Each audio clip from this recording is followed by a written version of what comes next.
Magandang pagpapalang umaga po sa ating lahat. Nasa Exodus chapter 21 na po tayo at ang aking babasahin ay sa verses 1 to 4. Ito ay ang batas sa mga alipin. Ito ang tuntunang ibibigay mo sa bayang Israel. Kapag ang isang tao ay bumili ng aliping Hebreo, maglilingkod dito sa kanya sa loob ng 6 na taon. Sa ikapito, makakalaya na siya nang hindi kailangan tubusin. Kung ang alipin ay walang asawa ng bilhin, aalis siyang walang asawa. Ngunit kung may asawa siya nang mabili, kasama niya sa pag-alis ang kanyang asawa. Kung sa kanyang pagkaalipin ay binigyan siya ng magiging asawa at nagkaanak sila, ang babae at ang mga anak ay maiiwan sa amo. Siya lamang ang lalaya. Purihin ang Diyos sa pagbabasa ng kanyang mga salita. Ito yung una, no, maalala natin na ang Exodo ay ito yung pag-exit ng mga Israelita sa Ehipto, no? Maalala natin noon na ito yung redemption din patungkol sa pagtubos o paano iniligtas ng Diyos ang mga taga-Israelita at ginawa ang mga Israelitang natatanging bayan. Pagkatapos niyang iligtas mula sa pagkaalipin, sa ibinigay ng Diyos, ang batas ng ibinigay ng Diyos yung nagtalaga ang Diyos ng batas na nagbibigay ng mga tagubilin kung paano maaaring italaga o gawing banal ang mga tao. Kung siguro na panahon pa maraming taong nakakabasa o lahat ng tao ay makakabasa ng Biblia, maitatama yung batas at maitatrato natin yung mga kapwa natin, no? Lahat ang mga tao matatama yung pagtrato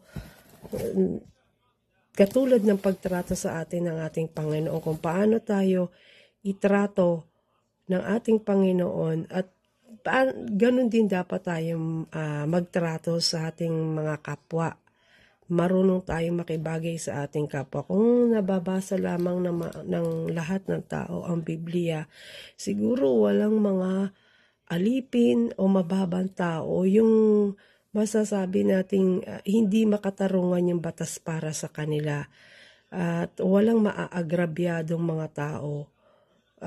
Sa ngayon, sa panahon natin, kung nababasa lang ng maraming tao ang batas patungkol sa batas na itinalaga ng ating Panginoon para sa mga tao, maitatama at sa ganun kung nababasa ng lahat ng mga tao ang Biblia na nakapaloob dito ang batas na itinalaga ng Diyos para sa ating lahat na kanyang nilalang, siguro walang walang masama, walang masamang mga tao.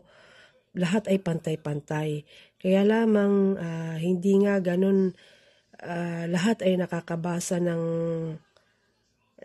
salita ng ating Panginoon, nakakadinig o nakakasalita o nakakapagbasa ng Biblia. Kaya hindi natin maitama bilang taong ating buhay. Kaya kung tayo ay nakakabasa ng Biblia, nais ng Panginoon Diyos na kung paano niya ipinararamdam sa atin, paano tayo tinatrato ng ayos, pinamahal tayo, ganun din dapat tayo sa ating kapwa. Maging pantay tayo, ganun. Kaya kung halimbawa tayo ay may inabuso, tayo may inapi, o tayo may sinaktan, ito'y pananagutan natin sa ating Panginoon. Ito yung batas na kung dito sa lupa, meron tayong batas na literal at ito yun sa mga pulis o sa mga hukom o sa mga matataas na nagbibigay ng batas ayon sa ating tayo binibigyan ng kaparosahan bilang tao, literal kung ano ang ating ginagawa. Ganun pa man, dito ay mas malaki tayong pananagutan sa ating Panginoon. Kung meron tayong naagrabyado o ang mga tao na halimbawa ay napatay nila at ito'y tinakasan. Pero mayroong nabanggit dito nakapaloob dito sa chapter 21, mababasa natin, no? At yung ibang mga kasama ko makakabasa. Kung ito naman ay hindi sinasadya, hindi maaari siyang makatakas literal sa batas natin, pero sa ating Diyos depende 'yon, no? Kasi nga lahat ng buhay natin ay plano ng ating Panginoon ayon sa ating purpose na po.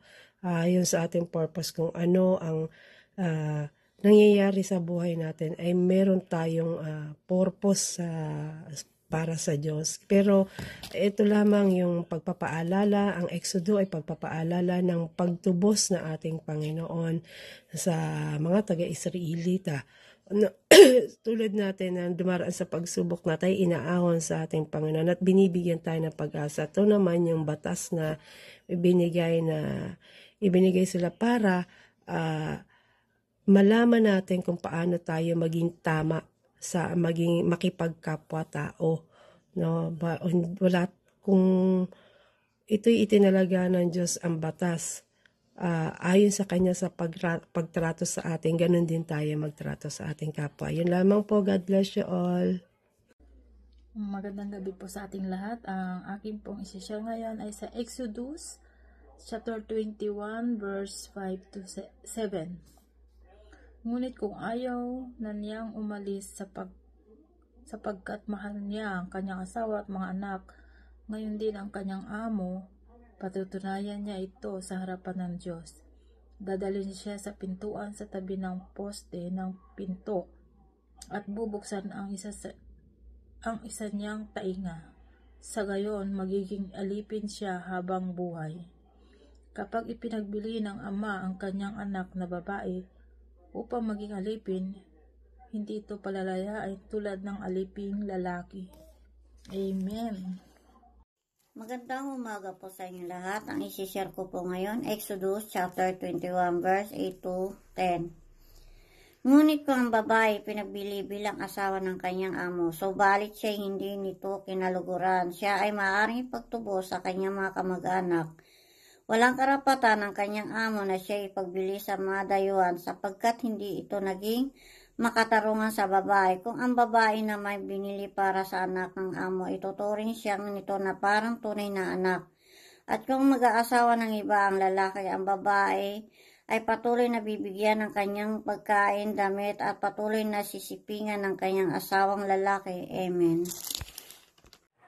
Magandang gabi po sa lahat. Ang babasahin ko po ngayon ay makikita sa Exodus chapter 21 verse 11 to 13.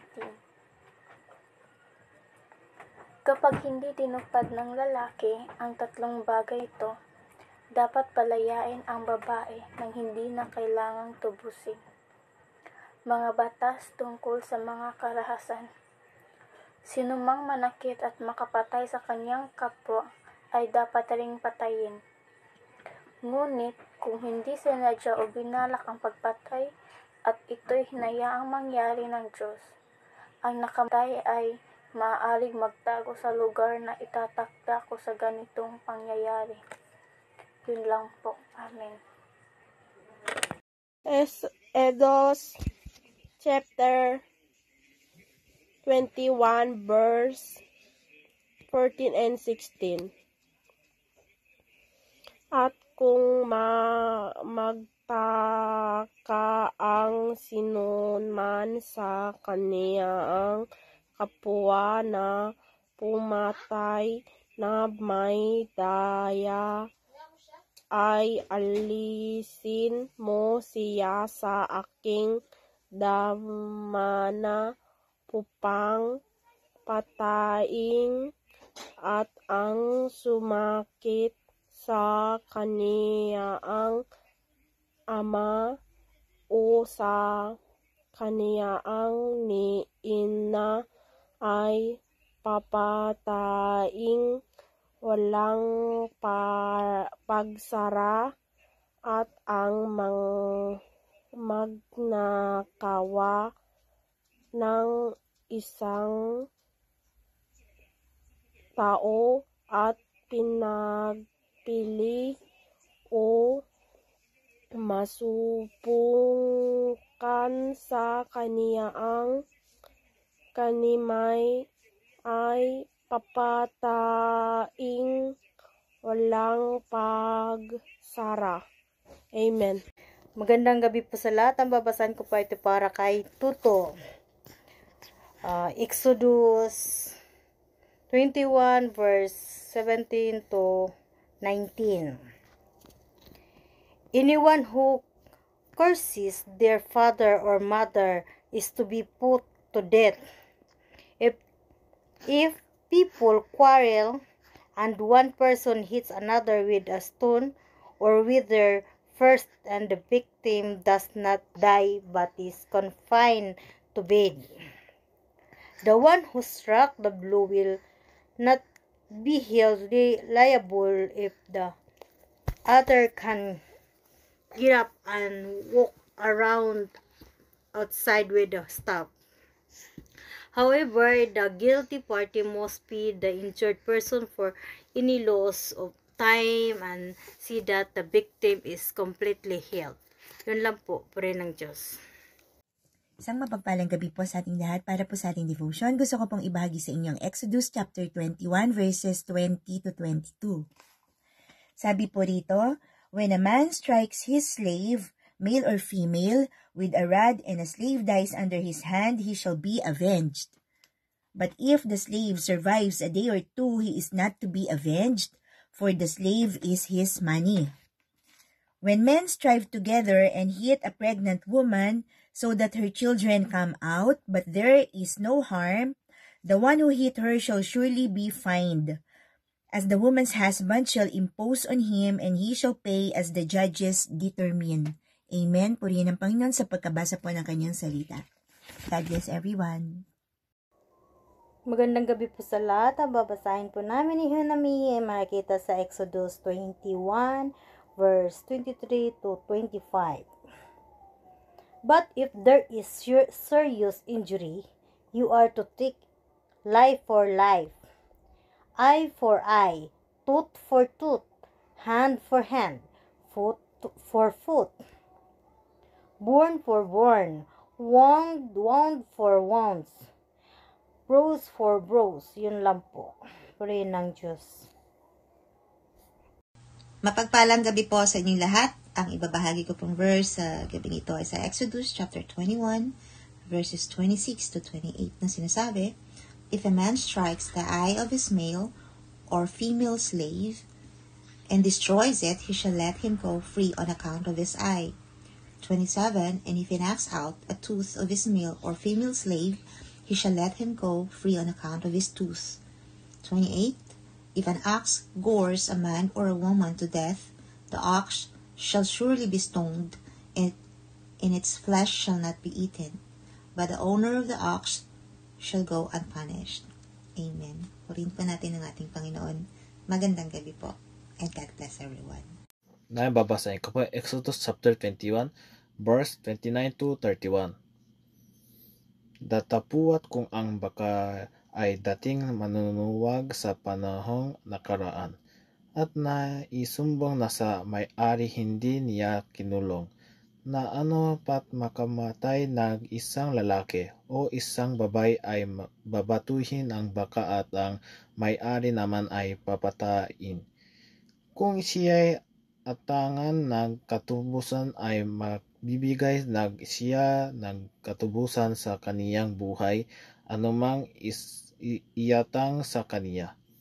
Maging manuwag sa isang anak lalaki o babae man, ay gagawin sa kaniya ayon sa kahatulang ito. Amen. Magandang pagpapalang gabi po sa ating lahat at ibabasa ko po si Boyet sa Exodus chapter 21 verses 32 to 36. Ang sabi po rito, kung alipin ang napatay sa suwag, ang amo ng alipin ay babayaran ng may-ari ng baka. 30 pirasong pilak ang ibabayad at babatuhin ng baka hanggang sa mamatay. Kapag naiwang bukas ang isang balon o kaya may kumukay ng balon ngunit hindi tinakpan at may baka o asnong nahulog doon, ang nahulog na hayop ay babayaran ng may-ari ng balon. ngunit kanya na ang hayop. Kapag ang napatay naman sa suwag ay baka ng iba, ipagbibili ang nanuwag at ang pinagbilhan ay paghahatian ng dalawang may-ari pati ang karne ng bakang napatay. Ngunit kung ito'y dating nanunuwag at hindi ikinulong ng may-ari, papalitan niya ang napatay na baka at ito na may kanya na. Purihin ng Diyos sa pagkabasa ng kanyang mga salita. Amen, Pastor Talia.